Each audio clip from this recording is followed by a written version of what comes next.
வணக்கம், என் பெயர் டாக்டர் புருத்தம்பான். இன்று இந்த வீடியோவில் நாம் தண்ணீரை பற்றி பேசப் போகிறோம். இது மிகவும் வெப்பமாக இருக்கிறது. மே மற்றும் ஜூன் மாதங்கள் நடந்து கொண்டிருக்கின்றன. ஆனால் இந்த நாட்களில் வரும் நோயாளிகள் தங்கள் சிறுநீர் எரிகிறது என்று மிகவும் பொதுவான புகாரை கொண்டு வருகிறார்கள்.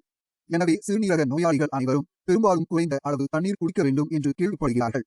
நாம் நிறைய தண்ணீர் குடித்தால், உடலில் நீர் பற்றாக்குறை ஏற்பட்டால் நமது சிறுநீர் மிகவும் அடர்த்தியாக இருக்கும். வெள்ளையாக வந்திருக்க வேண்டிய இடத்தில் மிகவும் மஞ்சள் நிறத்தில் வரும். அது மஞ்சள் நிறமாக வரும்போது அது எரியும் போது வருகிறது. அத்தகைய நோயாளிகளில் கிரியேட்டினின் அளவு அதிகரிப்பதையும் நாங்கள் காண்கிறோம். எனவே ஒவ்வொரு நபரும் தங்கள் உடலில் சரியான அளவு தண்ணீரை வைத்திருப்பது மிகவும் முக்கியம்.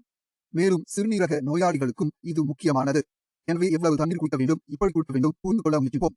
நீங்கள் தண்ணீர் குடிக்கும் போது இந்த கிளாஸ் தண்ணீரில் கிரியேட்டினின் இல்லை, யூரியா இல்லை. இந்த தண்ணீர் வெறும் தண்ணீர்.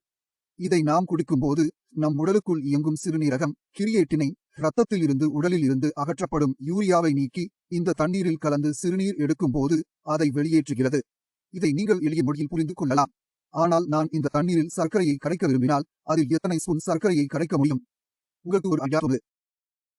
ஆனால் அதில் ஒரு முழு கிலோ சர்க்கரையை கரைக்க வேண்டும் என்றால் அது கரைய முடியுமா? அது கரைய முடியாது. சிறிது நேரம் கரைத்த பிறகு சர்க்கரை அடிப்பகுதியில் சேரத் தொடங்குவதை நீங்கள் காண்பீர்கள்.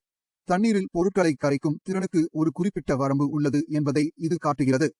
அதற்கு மேல் எதுவும் சென்றால் அது அதில் கரைய முடியாது. எனவே நாம் குறைவாக தண்ணீர் குடித்தால் நம் உடலில் உள்ள கழிவுப் பொருட்களை அகற்றும் செயல்முறையை குறைக்கலாம். எனவே நாம் நிறைய தண்ணீரை எடுத்துக்கொள்ள வேண்டும். இதனால் நமது கிரியேட்டினின் மற்றும் யூரியா அதில் நல்ல அளவு கரைந்து வெளியேற வேண்டும். ஆனால் சிறுநீரக செயலிழப்பு நோயாளிகளுக்கு என்ன பிரச்சனை என்றால், சிறுநீரகம் மோசமடையும் போது உடலில் வீக்கமும் தெரியும். உடலில் வீக்கம் தெரிந்தால் உடலில் தண்ணீர் தேங்குகிறது என்று அர்த்தம். மேலும் இந்த நீர் உடலில் தேங்கினால் அது பல்வேறு சிக்கல்களை உருவாக்குகிறது. திரவ அதிக சுமை காரணமாக பிபி அதிகரிக்கிறது, இதயத்தில் அழுத்தம் ஏற்படுகிறது. மேலும் இந்த நீர் படுக்கும் போது உங்கள் நுரையீரலுக்குள் சென்றால் உங்கள் நுரையீரல் மோசமடைய வாய்ப்புகளும் உள்ளன. எனவே தண்ணீரின் அளவு அதிகமாக இருந்தால் அது ஒரு இழப்பு, குறைவாக இருந்தால் நஷ்டம். எனவே சிறுநீரக செயலிழப்பு நோயாளியின் உடலில் உள்ள நீரின் அளவை எவ்வாறு கட்டுப்படுத்துவது என்பதை புரிந்து கொள்வது மிகவும் முக்கியம். அதுவும் கோடை காலத்தில். முதலில் நம் உடலில் வீக்கம் இருக்கிறதா இல்லையா என்று சோதித்து பார்ப்போம். உங்கள் உடலில் வீக்கம் இருந்தால் உங்கள் கால்களில் நீர் நிரம்பி வழிவது உங்கள் பாதங்களில் தெரியும். எனவே நாம் அழுத்தினால் அங்கு ஒரு துளி உள்ளது, பின்னர் வீக்கம் உள்ளது. நாம் அதை என்ன அழைக்கிறோம்? குழி எடிமா. உங்கள் கால்களில் குழி வீக்கம் அல்லது வீக்கத்தை நீங்கள் காண முடிந்தால் உடலில் அதிக நீர் உள்ளது என்று அர்த்தம். உங்கள் உடலில் வீக்கம் இல்லை என்றால் உடலில் நீர் சேரவில்லை என்று அர்த்தம். நீங்கள் குடிக்கும் தண்ணீரின் அளவு சிறுநீரகம் அதை எப்படியாவது வெளியேற்றுகிறது. அத்தகைய நோயாளி எந்த விலையிலும் தண்ணீரின் அளவை குறைக்கக்கூடாது. நீங்கள் எவ்வளவு தண்ணீர் குடிக்கிறீர்களோ அவ்வளவு தண்ணீர் உங்கள் சிறுநீரில் இருந்து வெளியேறும். உங்கள் நீர் உட்கொள்ளலை குறைத்தால் உங்கள் சிறுநீரக அளவு அதிகரிக்கும். இதை நீங்களே தொடர்பு படுத்தலாம். இப்போது நாம் எப்படி தண்ணீர் குடிக்க வேண்டும், எவ்வளவு தண்ணீர் குடிக்க வேண்டும் என்பது பற்றி பேசுவோம். எனவே நம் உடலுக்கு ஏற்ப தண்ணீர் குடிக்க வேண்டும். நம் தேவன் நம் உடலில் நிறைய சென்சார்களை வைத்திருக்கிறார். தண்ணீர் தட்டுப்பாடு ஏற்பட்டவுடன் தண்ணீர் குடிக்க வேண்டும் என்று கூறுகின்றனர். உதாரணமாக, நமது தொண்டை வறண்டு இருந்தால் தண்ணீர் பற்றாக்குறை உள்ளது என்று அர்த்தம். நம் உதடுகள் வறண்டு இருந்தால் தண்ணீர் பற்றாக்குறை உள்ளது என்று அர்த்தம். வாய் பெய்தால் தண்ணீர் பற்றாக்குறை ஏற்பட்டுள்ளது என்று அர்த்தம். எனவே நாம் இதை செய்ய வேண்டும். ஆனால் அது எப்படி செய்வது என்பது மிகவும் முக்கியம். நான் சிறுநீரக செயலிழப்பு நோயாளியாக இருந்தால் என்னால் ஒரே நேரத்தில் 4 கிளாஸ் தண்ணீர் குடிக்க முடியாது. அந்த என் உடலில் தண்ணீர் சேர ஆரம்பிக்கும். ஆனால் நான் அரை டம்ளர் தண்ணீர் குடித்தால், அதாவது 100 மில்லி தண்ணீர் குடிப்பேன். 5-10 நிமிடங்கள் நின்றேன். பிறகு அரை கப் குடித்தேன். சிறிதளவு தண்ணீர் குடிப்பதன் மூலம் உடலில் உள்ள நீரும் நிரம்புகிறது. மேலும் அது பதப்படுத்தப்பட்டு சிறுநீராக மாற்றப்படும். இது உங்கள் சிறுநீர் பையில் வந்து கொண்டே இருக்கும். நீங்கள் மீண்டும் மீண்டும் சென்று அதை வெளியே எடுப்பீர்கள். இதனால் கிரியேட்டினின் அளவும் குறையும். உடம்பில் நீர்ச்சத்துக்கு பஞ்சம் இல்லை. சிறுநீரக செயலிழப்பு நோயாளிக்கு இது சிறந்தது. இப்போது வீக்கம் வரும் நோயாளிகளுக்கு செல்வோம். அவர்கள் என்ன செய்வார்கள்? ஏனெனில் உங்கள் உடலில் நீரின் அளவு முன்பை விட அதிகமாக உள்ளது. குறைந்த அளவு தண்ணீர் குடிக்க வேண்டும். நீங்கள் அரை கப் தண்ணீர் குடிக்க வேண்டியதில்லை. தண்ணீர் குடிக்க வேண்டும். அதனால் வறண்டு கொண்டிருக்கும் உங்கள் தொண்டை, உங்கள் உதடுகள் உலர்ந்து போகின்றன. சும்மா நனைஞ்சு போச்சு. தண்ணீர் வயிற்றில் சென்றால் அது நம் இரத்தத்தில் சேரும். பின்னர் அது வீக்கத்தை அதிகரிக்கும். இப்போது நம் உடலில் தேங்கியுள்ள தண்ணீரை அகற்றுவதும் அவசியம். முதலில் நாம் என்ன செய்வது? நாம் செய்யும் முதல் விஷயம் உணவில் உள்ள உப்பின் அளவை குறைப்பதுதான். ஏனென்றால் உப்பு இருக்கும் இடத்தில் அது தண்ணீரை இழுத்து தண்ணீரை புளிப்பாக வைத்திருக்கிறது. உப்பை குறைப்பது வீக்கத்தை குறைக்கிறது. இரண்டாவது விஷயம், உடலில் அதிக நீர் உள்ளது. மேலும் நம் உடலில் உள்ள தண்ணீரை அகற்ற பல வழிகள் உள்ளன. முதலாவது மலம், இரண்டாவது சிறுநீர், மூன்றாவது வியர்வை. இப்போது வெளியேறும் சிறுநீரின் அளவை அதிகரிக்க நாம் டையூரிடிக் மருந்தை பயன்படுத்தலாம். எனவே பல டையூரிடிக் மருந்துகள் உள்ளன. நீங்கள் லாசிக்ஸை எடுத்துக் கொள்ளலாம். வீக்கத்தின் அளவை பொறுத்து டிட்டோவை எடுத்துக் கொள்ளலாம். எனவே மருத்துவர் அதை உங்களுக்கு கொடுத்தால் அதை பயன்படுத்துங்கள். இதனால் உங்கள் உடலில் உள்ள நீரின் அளவு எளிதில் கட்டுப்படுத்தப்படும். இரண்டாவது வழி மலம். நாம் மலத்தை கழற்றும் போது தண்ணீர் வெளியேறும். எனவே சிறுநீரக நோயாளிகள் மலம் வழியாக தண்ணீரை வெளியேற்றக்கூடாது. யார் மீதாவது மண்ணை போட்டால் தண்ணீர் வெளியே வந்துவிடும். இதை ஒருபோதும் செய்யாதீர்கள். பிரச்சனை என்னவென்றால் பலவீனம் உடலில் மிகவும் உருவாகிறது. அது ஒருபோதும் மீட்கப்படாது. அதனால் மலத்தை அகற்றவில்லை. மூன்றாவது வழி வியர்வை. நமக்கு வியர்வை என்றால் வியர்வையில் இருந்து வெளியேறும் நீர் நம் உடலில் திரவத்தை பராமரிக்க உதவுகிறது. கோடையில் எல்லோருக்கும் வியர்க்கும்.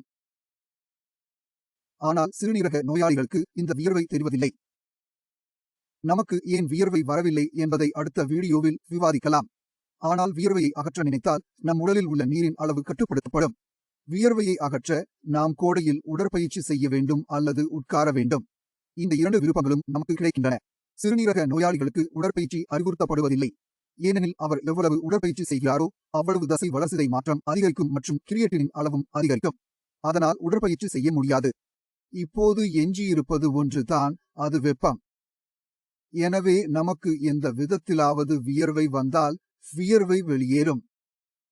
வியர்வை வெளியேறும் போது உடலில் இருந்து நீர் வெளியேறும். தண்ணீர் வந்து வியர்வை உப்பாக இருந்தால் உப்பும் வெளியே வரும். இது நம் உடலில் உள்ள நீரின் அளவை கட்டுப்படுத்த உதவுகிறது. வியர்வை விருப்பம் இல்லாத நோயாளிகள் சிறிது நேரம் சூடான நீரில் உட்கார்ந்து இதை செய்யலாம். ஆனால் நாம் வெந்நீரில் உட்காரும்போது ஒரு சிக்கல் உள்ளது. கோடையில் நாம் வெந்நீரில் உட்காரும் போது முழு உடலின் வெப்பநிலையும் அதிகரிக்கத் தொடங்குகிறது. இரத்தம் மிகவும் சூடாக இருக்கும்.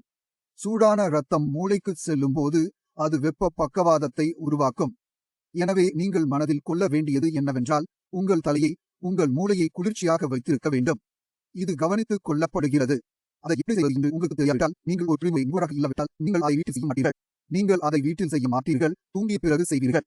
ஏனென்றால் அதில் வரும் சிக்கல்கள் ஒருபோதும் தீர்க்கப்படுவதில்லை. இதை நீங்கள் கவனித்துக் கொள்ள வேண்டும். உடல் வீங்கிய சிறுநீரக நோயாளிக்கு இந்த விஷயங்களை எல்லாம் செய்யும் போது உடலில் திரவம் கட்டுப்பாட்டில் இருக்க ஆரம்பிக்கிறது. ஆனால் நீங்கள் நினைவில் கொள்ள வேண்டியது என்னவென்றால் உங்கள் இரத்தத்தில் உள்ள மொத்த புரதத்தின் அளவும் பூர்த்தி செய்யப்பட வேண்டும். எனவே நீங்கள் KFT செய்யும் போதெல்லாம் மொத்த புரதத்தின் மதிப்பு அதில் வருகிறது. உங்கள் இரத்தத்தில் புரதம் குறைவாக இருந்தால் இரத்தம் மெல்லியதாகிவிடும். மேலும் இரத்தம் மெல்லியதாக இருப்பதால் கால்களில் நீர் நிரம்பத் தொடங்குகிறது. எனவே அத்தகைய நோயாளிகளுக்கு வீக்கம் மற்றும் மொத்த புரதத்தின் அளவு குறைவாக இருந்தால் அவர்களுக்கு புரத உட்கொள்ளல் தேவைப்படுகிறது. ஆனால் புரத உட்கொள்ளலில் உள்ள சிக்கல் என்னவென்றால் அவர்கள் புரதத்தை எவ்வளவு அதிகமாக உட்கொள்கிறார்களோ அவ்வளவு கிரியேட்டினின் அளவு அதிகரிக்கிறது. எனவே உங்கள் சொந்த விருப்பப்படி அதை செய்ய வேண்டாம். எனவே நீங்கள் KFT செய்யும் போது நாங்கள் உங்களை லேசான புரத உணவில் வைத்திருக்க முயற்சிப்போம். உங்களுக்கு பால், பருப்பு வகைகளில் புரதம் கொடுக்கப்படும். இதனால் உங்கள் உடலில் புரதத்தின் அளவு குறையாமல் அது அதிகரிக்கத் தொடங்கும். மேலும் புரதம் இல்லாததால் வரும் வீக்கமும் நிறைவேறும். தண்ணீர் எப்படி குடிக்க வேண்டும் என்பது பற்றி நாங்கள் பேசினோம். ஆனால் எவ்வளவு குடிக்க வேண்டும், இப்போது அதை பற்றி பேசலாம். எனவே உங்களுக்கு வீக்கம் இல்லை என்றால், உங்கள் கால்களில் தண்ணீர் இல்லை என்றால் நீங்கள் எவ்வளவு தண்ணீர் குடிக்கிறீர்கள் என்பதை கண்காணிக்க தேவையில்லை. நீங்கள் ஒரு கப் தண்ணீர் குடித்தீர்கள், 10-15 நிமிடங்களுக்கு பிறகு நீங்கள் மற்றொரு கோப்பை குடித்தீர்கள், பின்னர் 10-15 நிமிடங்களுக்கு பிறகு நீங்கள் மற்றொரு கோப்பை குடித்தீர்கள். ஒரு நாளில் எத்தனை கப் தண்ணீர் குடித்தீர்கள் அதை நீங்கள் கண்காணிக்க தேவையில்லை. எப்போது வரை? வீக்கம் காட்டத் தொடங்கும் வரை. வீக்கம் வந்தால் தண்ணீரை குறைத்து விடுவோம். வீக்கம் இல்லை என்றால் தண்ணீர் உட்கொள்ளலை சரியாக வைத்திருப்போம். வீக்கம் உள்ள நோயாளிகள் அவர்கள் தண்ணீரை அகற்றுவதில் கவனம் செலுத்த வேண்டும், குடிநீர் அல்ல. தண்ணீர் பற்றாக்குறையால் என்ன அசௌகரியம் ஏற்பட்டாலும் சிறிதளவு தண்ணீர் குடித்து அதை நிறைவு செய்வோம். அவற்றுக்குள் இருக்கும் சிறுநீர் ஒருபோதும் மஞ்சள் நிறமாக இருக்காது என்பதால் அதில் எரியும் இல்லை. எனவே தண்ணீரை குறைவாக வைத்து அதை அகற்றுவோம். எப்போது வரை? வீக்கம் நீங்கும் வரை. வீக்கம் உடலில் இருந்து நீங்கியவுடன் நீங்கள் தண்ணீரின் அளவை அதிகரிப்பீர்கள். இதனால் உங்கள் சிறுநீரில் எரியும் இருக்காது. உடலில் நீர்த்திட்டத்திற்கு குறைவு ஏற்படாது. நோயாளியின் வீக்கம் நீங்கியவுடன் அவர்கள் தங்கள் மருந்துகளை எடுக்க வேண்டும். இரத்த அழுத்தம் மேம்பட்டுள்ளது மற்றும் உங்கள் இரத்த அழுத்தம் நன்றாக இருந்தால் ரிட்டர்ன்ஸ்களுக்கு செல்லுங்கள்.